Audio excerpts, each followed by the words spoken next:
أعوذ بالله من الشيطان الرجيم بسم الله الرحمن الرحيم السلام عليكم ورحمة الله وبركاته.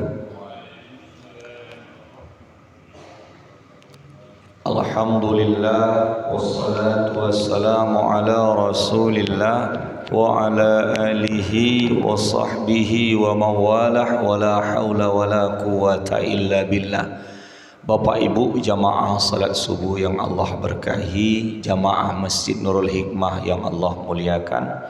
Sejenak di Masjid Nurul Hikmah ini kita pasang niat i'tikaf. Bismillahirrahmanirrahim. Nawaitu an a'takifa fi hadal masjid sunnatan lillahi ta'ala. Lalu kita pasang niat untuk belajar agama. Bismillahirrahmanirrahim.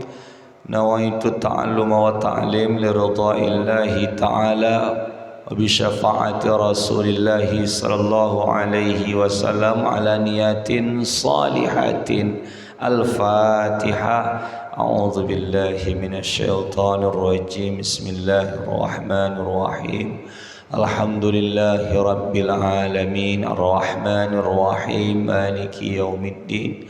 Iyyaka na'budu wa iyyaka nasta'in ihdinas siratal mustaqim siratal ladzina an'amta 'alaihim ghairil maghdubi 'alaihim waladdallin amin.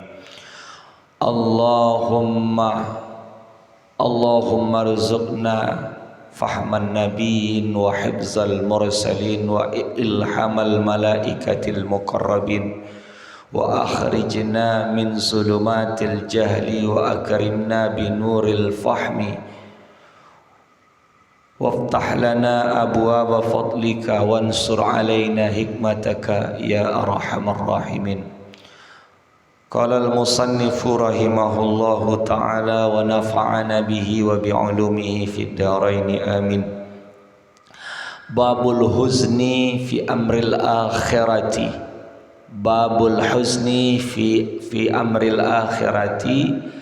Bab kesedihan fi amril akhirah, tentang perkara akhirat. Qala al-faqih Abu Lais As-Samarqandi radhiyallahu anhu haddatsana Muhammad ibn al-Fadli haddatsana Muhammad ibn Ja'far haddatsana Ibrahim ibn Yusuf haddatsana Sufyan an Ja'far bin Barqan au Birqan an Sabit bin al-Hajjaj an Sabit bin al-Hajjaj Qala Umar bin al-Khattab radhiyallahu anhu zinu anfusakum qabla an tuzanu. Dari Al-Faqih Abu Lais As-Samarqandi, penyusun kitab ini, kitab Tanbihul Ghafilin, didapati hadis dari Muhammad bin Fadl, lalu hadis Muhammad bin Ja'far, lalu hadis Ibrahim bin Yusuf, lalu hadis Sufyan dan dari Ja'far bin Burqan atau Barqan atau Birqan dari Sabit bin Al-Hajjaj. Dia berkata Umar bin Khattab, zinu anfusakum, hiasilah oleh kamu akan diri-diri kamu, qabla an tuzanu, sebelum kalian dihiasi. Timbanglah diri kamu sebelum kalian ditimbang. Wahasibu anfusakum qabla an tuhasabu, koreksi, hitunglah diri kalian sebelum diri kalian dihitung. Watazinu lil ardil akbar, dan persiapkanlah diri kalian, hiasilah diri kalian untuk hari yang besar, untuk hari yang dijanjikan. Wadzalika yaumul qiyamati, itulah hari kiamat. Allah Subhanahu wa taala berfirman dalam surah Al-Haqqah, surah yang ayat yang ke-18, yauma izin tu'raduna la takhfa minkum khafiyah. Pada hari itu ditampakkan, pada hari itu ditampakkan akan mereka, la takhfa minkum khafiyah, tidak tersembunyi akan orang menyembunyikan daripada kamu. Jadi kitab ini menjelaskan tentang kita ini harus ada rasa sedih dengan perkara akhirat. Apalah persiapan bekal kita ini untuk akhirat. Hari berganti, bulan berganti, jam, menit, dan seluruh ukuran waktu berganti. Tapi dalam berganti itu banyak orang yang merugi, karena kata Allah Ta'ala di dalam Al-Quran surah Al-Asr itu, innal insana lafi khusr, sungguh betul-betul manusia itu merugi, tentang wal asri, tentang masa. Jadi sebaik-baik diri kita ini suka kita mengkoreksi diri. Habis waktu kita untuk menimbang segala perbuatan diri. Hari ini apa yang telah aku lakukan? Hari ini apa persiapan untuk negeri akhirat? Jadi insya Allah minggu ini atau Ahad itu kita masuk Tasu'ah, Seninnya masuk Asyura, Selasanya itu hari ke-11. Di dalam kitab Tanbihul Ghafilin ini disunnahkan kita puasa 3 hari untuk membedakan diri daripada orang Yahudi. Yahudi hanya puasa Asyura aja.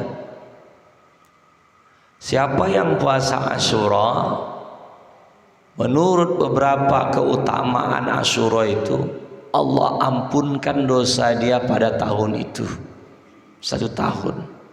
Kalau Arafah diampunkan dosa 2 tahun, tahun lalu, tahun akan datang. Tapi kalau Asyura diampunkan dosa tahun itu. Jadi kalau kita pahamkan, orang yang sibuk beramal ini adalah orang yang sedih dengan perkara akhirat. Karena kalau hanya sedih tanpa bentuk amalan, itu bukan betul-betul sedih, itu hanya pura-pura sedih.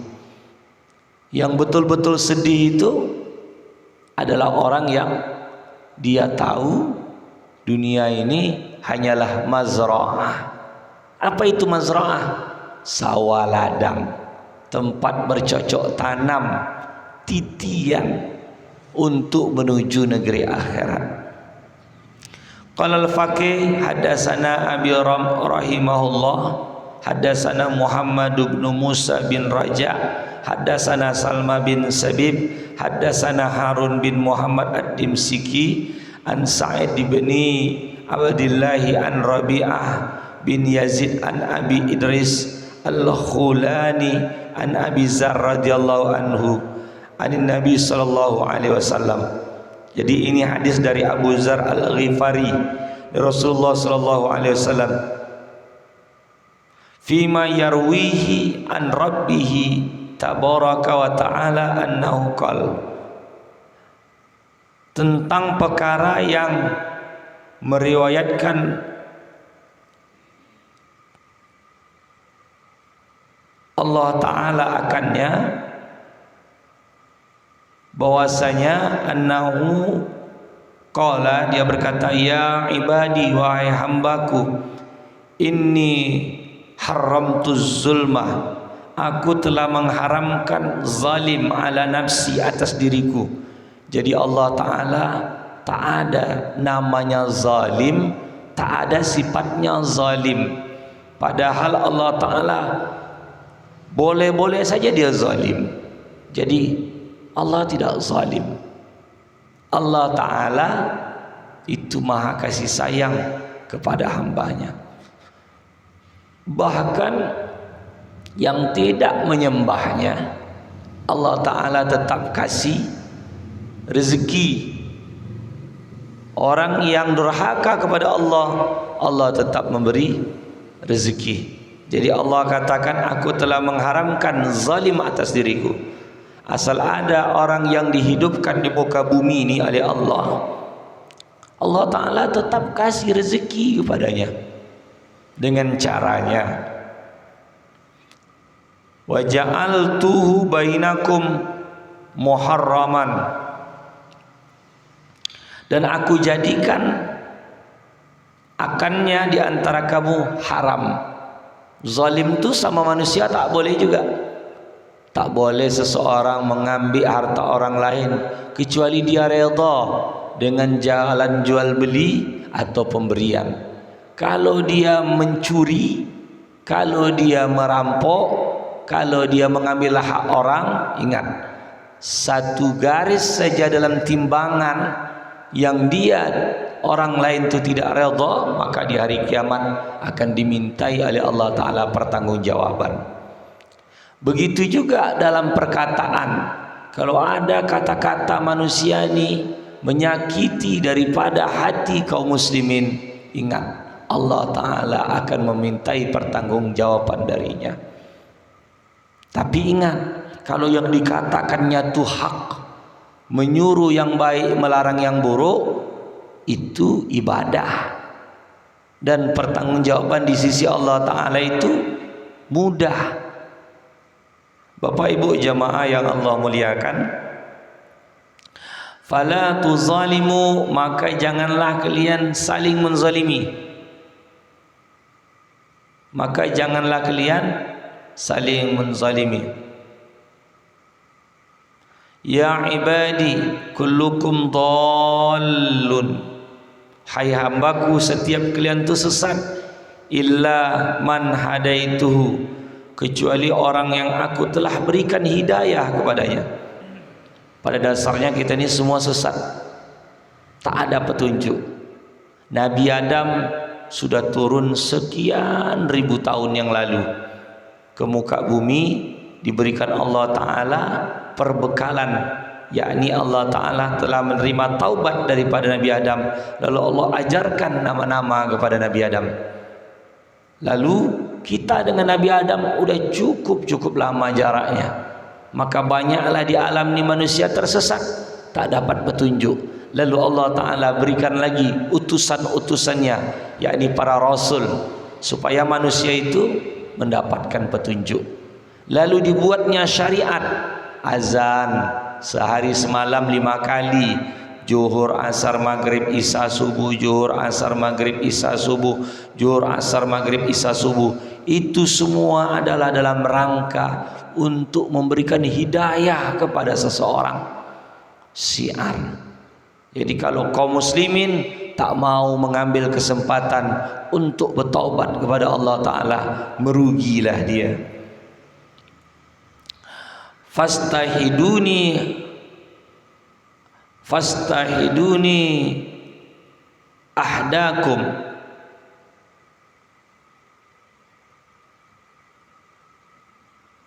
fastahiduni ahdikum, maka minta kamulah hidayah kepadaku, maka akan aku berikan hidayah kepadamu. Kamu minta hidayah, maka aku akan memberikan hidayah kepadamu. Ya ibadi, hai hambaku, kullukum ja'iun, setiap kamu ni lapar, illa man at'amtuhu, kecuali orang yang telah aku berikan makan padanya. Fastat'imuni at'amukum, maka minta kamulah kepadaku, aku akan memberikan kepadamu. Jadi rezeki-rezeki yang dibuat oleh Allah Ta'ala untuk kita itu adalah memang sudah dikadarkan oleh Allah Ta'ala. Laut kita pergi, dalam pergi ke laut tadi, ikan-ikan Allah Ta'ala arahkan giring ke pukat dia. Tanam-tanaman Allah tumbuhkan. Supaya tumbuh tanam-tanaman tadi, manusia bisa makan. Ternak dihidupkan. Supaya hidup ni tadi dipotong oleh manusia, dimanfaatkan dagingnya. Untuk kesemuaan itu adalah taat kepada Allah. Maka ketika seseorang tidak mendapatkan rezeki, tidak mendapatkan kebaikan di dalam hidup, susah dia untuk taat kepada Allah. Maka cara dia taat kepada Allah mudah itu adalah dengan bersabar. Itu juga termasuk taat kepada Allah Subhanahu wa taala. Ya ibadi kullukum arin. Wahai hambaku, kesemuaan kamu itu adalah orang yang telanjang. Illa man kasautuhu, kecuali orang yang telah aku berikan pakaian. Fastaksuni, maka minta pakaianlah kepadaku. Aksakum, aku akan memberikan pakaian kepadamu. Ya ibadi innakum takhtauna bil laili wan nahar. Wahai hambaku, engkau bersalah saja malam dan siang. Wa ana aghfiruz dzunuba jami'a, akulah yang mengampunkan seluruh dosa. Fastaghfiruni aghfiru lakum, minta kamulah kepadaku, maka aku akan mengampunkan bagi kamu. Jadi dalam kitab ini dikatakan, pada dasarnya kita ini tak berpakaian. Sama juga dengan hidayah orang memakai jilbab, sama juga hidayah orang memakai pakaian muslim-muslimah, itu karena Allah Ta'ala yang memberikannya. Begitu juga dosa, siang malam kita berdosa. Dosa mata, dosa telinga, dosa mulut, dosa hati. Kesemuaan dosa itu Allah Ta'ala lah yang mengampunkannya. Maka minta ampunlah kepada Allah. Jangan ada sempat kita merasa kita tidak berdosa. Karena ketika seorang merasa tidak berdosa, dia akan bisa dengan tipu daya setan melakukan dosa. Seperti itu. Udah itu lagi, ya ibadi law anna awwalakum wa akhirakum wa insakum wa jinnakum kanu ala atqa qalba rajulin ala atqa qalbi rajulin wahidin ma zada zalika fi mulki syai'ah.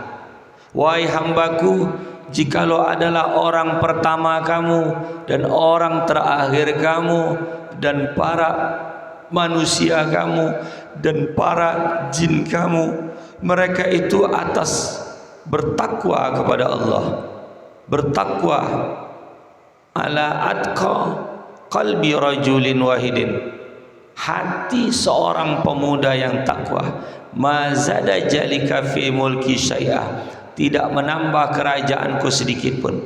Jadi dikatakan dalam kitab ini, walaupun manusia seluruh isi alam ni bertakwa kepada Allah, walaupun seluruh manusia di seluruh alam ini, baik jin baik manusia tadi bertakwa kepada Allah, maka tidak akan menambah yang namanya kerajaan Allah Subhanahu wa taala. Bukan berarti taat kamu itu tambah hebat Allah Taala, tidak.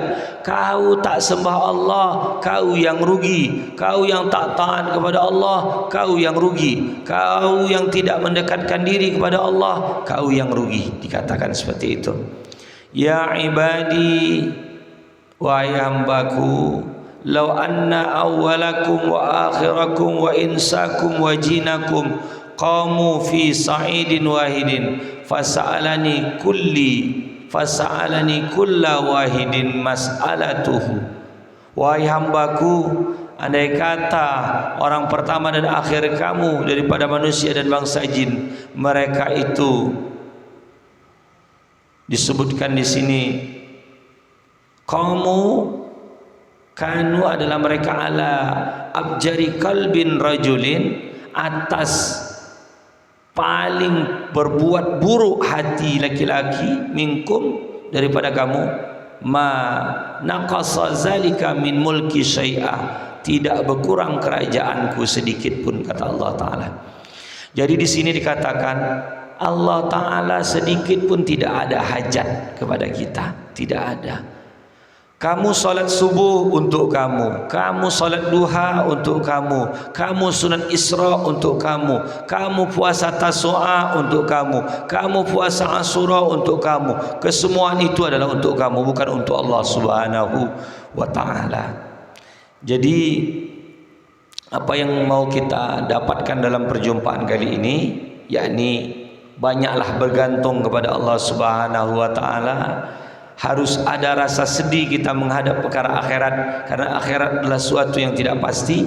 Dan semoga Allah Ta'ala kelak membangkitkan kita dalam keadaan kita tidak menganiaya saudara-saudara kita. Semoga ada manfaatnya. Jikalau ada mau ditanyakan, dipersilakan. Makasih, demikian. Assalamualaikum warahmatullahi wabarakatuh. Kalau ada mau tanyakan, tanyakan.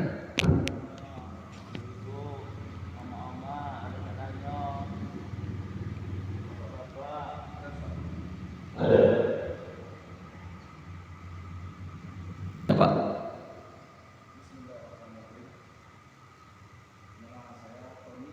Tommy, Pak.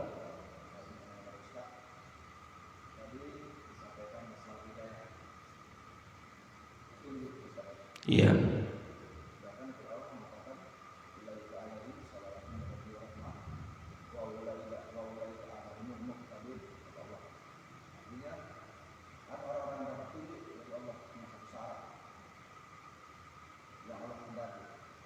Yang saya tanya, Ustaz, ada orang minta tunjuk, tapi gagal Allah berikan sama dia tunjuknya.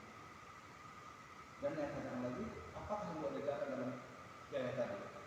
Apa yang buat gagal dalam hidayah? Yang dimaukan. Manusia mengharapkan hidayah dan berdoa kepada Allah Subhanahu wa Ta'ala, tetapi dalam doanya Allah menggagalkan doanya. Apakah dosa yang didik atau apa yang didik? Allah mengatakan bahwa Allah dia tadi berbuat apa yang dia lakukan. Allah mengatakan hidayah ini tadi. Itu Ustaz. Waalaikumsalam warahmatullahi wabarakatuh. Pak Tommy yang Allah berkahi. Bismillahirrahmanirrahim. Hidayah ini kerja Allah. Nama Allah Ta'ala ada Al-Hadi dalam Asmaul Husna. Artinya pemberi hidayah. Manusia hanya berusaha.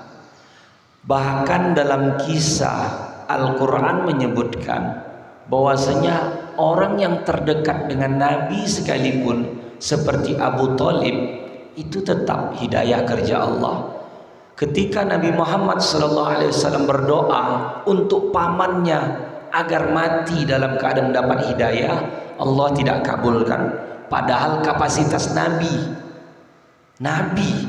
innaka la tahdi man ahbabta. Sesungguhnya engkau tidak akan bisa memberikan hidayah kepada orang yang engkau cintai, Muhammad. Ya, itu ada. Jadi di dalam surah Al-Qasas itu disebut seperti itu. Jadi walakinallahu yahtadi liman yasha. Allah memberikan hidayah kepada orang yang Allah kehendaki. Di sini masuk kajian tauhid. Maksudnya gini, qada qadar, qada ketentuan, qadar ukuran. Jadi kalau seandainya seseorang sudah tidak patut mendapat hidayah, ngapain capek-capek dia berdoa minta hidayah? Kan begitu. Kalau sudah pasti begitu, begini. Kepastian hidayah itu milik Allah, bukan kita. Kepastian hidayah milik Allah, bukan kita. Karena kita tidak tahu, mintalah. Ud'uni astajib lakum. Kau minta kepadaku, ku berikan. Tapi kenapa tak diberi? Gagal dia dapat hidayah. Hidayah itu ada adabnya. Kalau kita meminta itu harus sesuai. Mulut mengatakan meminta, tapi perbuatan itu seperti menolak. Ya Allah, berikan hidayah kepadaku. ihdinas siratal mustaqim, tunjukilah, hidayahkan kami kepada jalan yang lurus.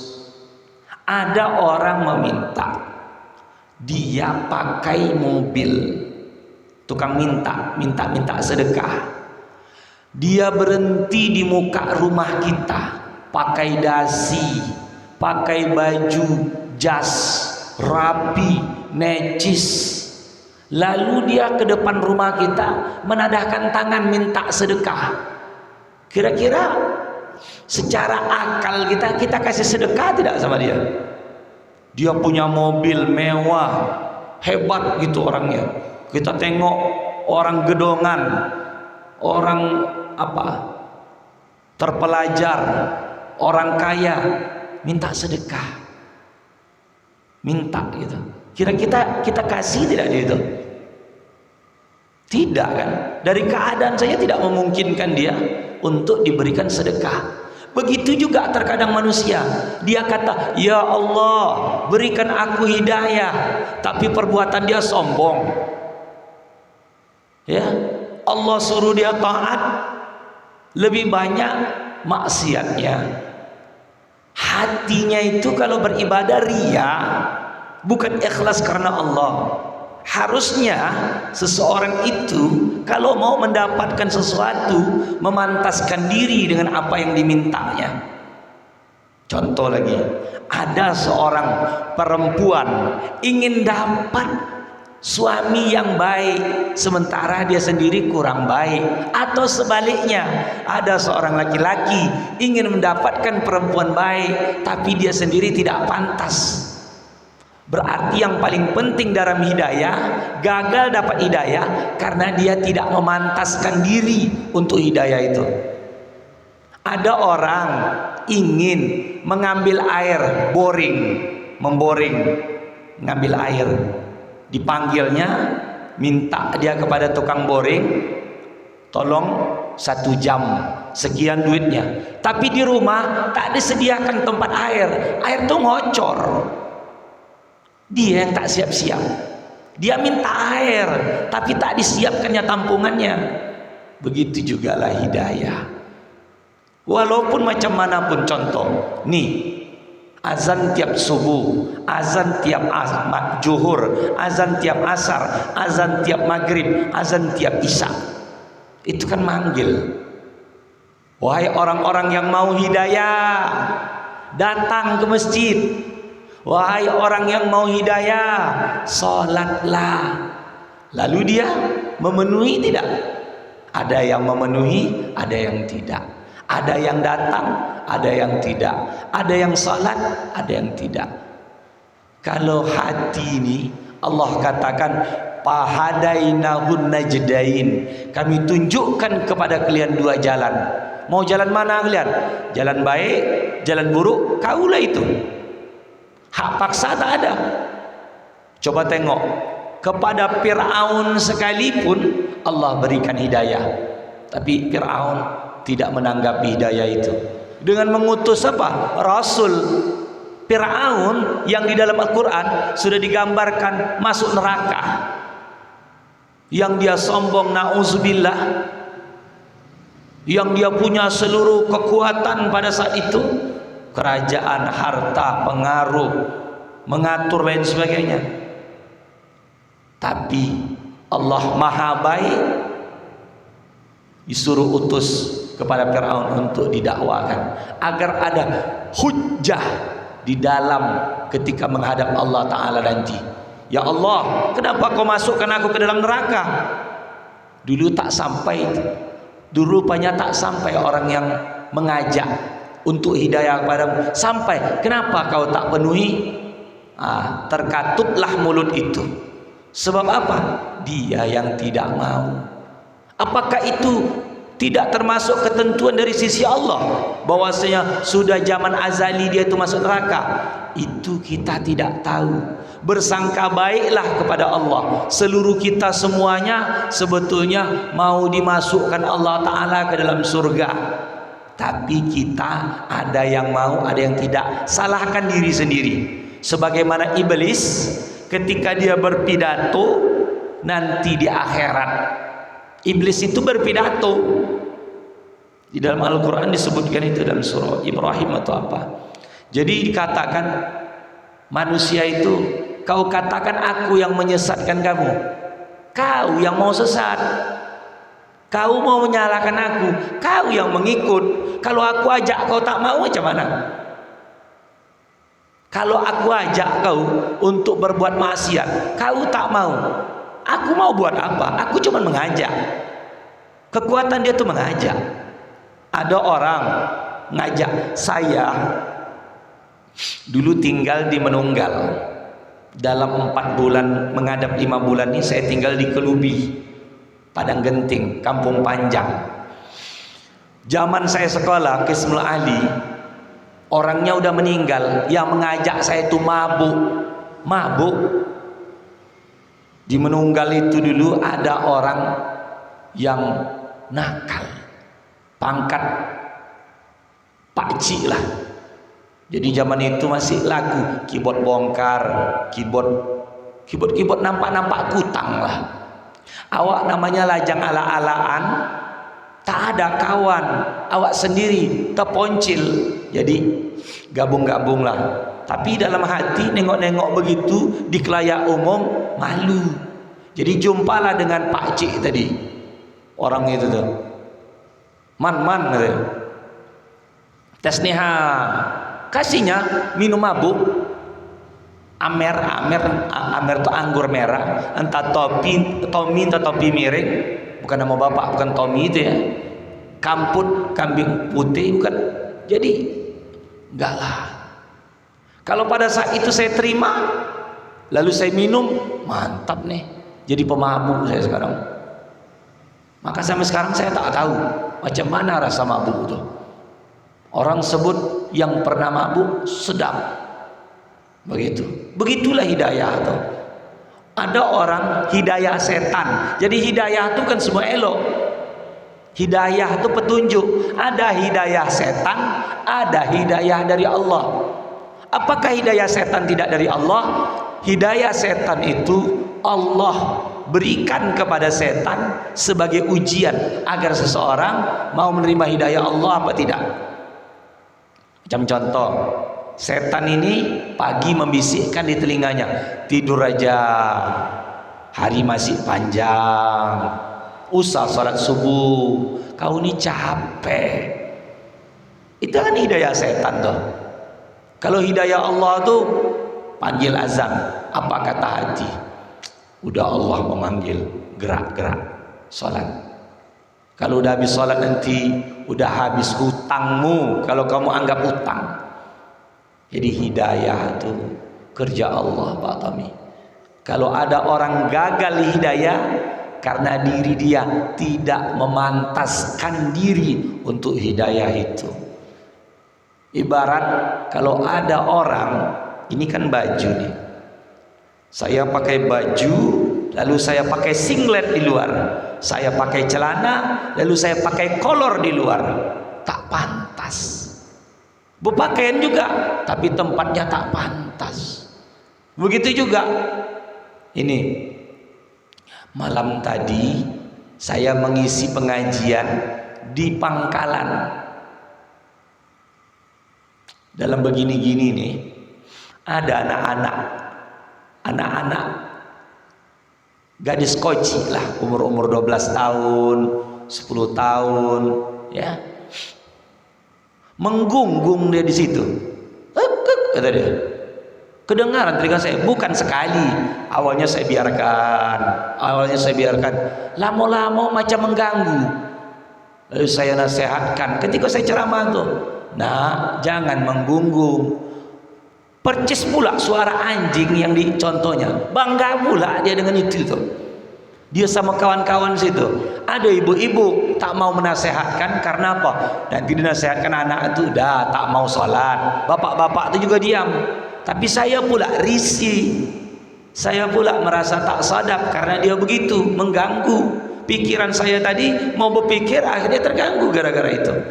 Nah inilah anak-anak begitu, kadangkala dia merasa apa yang dibuatnya itu paten.